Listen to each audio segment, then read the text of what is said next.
పోయిన నెల 14వ తారీఖున ప్రభాకరరావు గారికి సీట్ వచ్చిందని సందర్భంలో మా ఆయన గారు ఆయన దగ్గరికి వెళ్ళారు. అలా వెళ్తున్న సమయంలో మా వారికి యాక్సిడెంట్ అయింది. అప్పటి నుంచి యాక్సిడెంట్ అయిన కొద్ది నిమిషాలకే ప్రభాకరరావు గారు వచ్చారు. హాస్పిటల్లో జాయిన్ చేశారు. అన్ని చూపించారు దగ్గరుండి. తర్వాత ఇంటికి వచ్చాము. ఇంటికి వచ్చిన వారం రోజులకి ఫోన్ చేశారు సార్ గారు.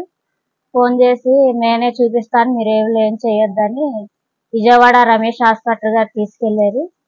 అక్కడ వైద్యం చేయించారు, చికిత్స అన్ని చేశారు, బాగానే ఉంది.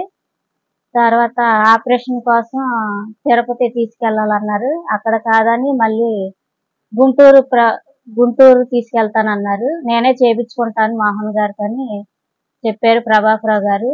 మా ఆయన గారికి ఎంతో సాయం చేస్తున్నారు. మా ఆయన చాలా సేవ చేశారు తెలుగుదేశం పార్టీలో. సార్ గారు దగ్గరుండి అన్ని చూపిస్తున్నారు మాకు. ఆయన గారు సహాయానికి మేము చాలా కృతజ్ఞతలు. ఇటువంటి సహాయాలు మాకే కాదు, ఈ పెదపాడు నియోజకవర్గంలో అందరికీ చేశాడు. అందరికీ చాలా మేలు చేశారు. కష్టంలో ఉన్న ప్రతి ఒక్కరికి సాయం చేశారు మా సారు ప్రభాకరరావు గారు. ఇటువంటి సహాయాలు మాకు కావాలని, మీరే రావాలి, మిమ్మల్ని మేము గెలిపించుకుంటామని ఆడపడుచులు అందరం మేము కోరుకుంటున్నామండి.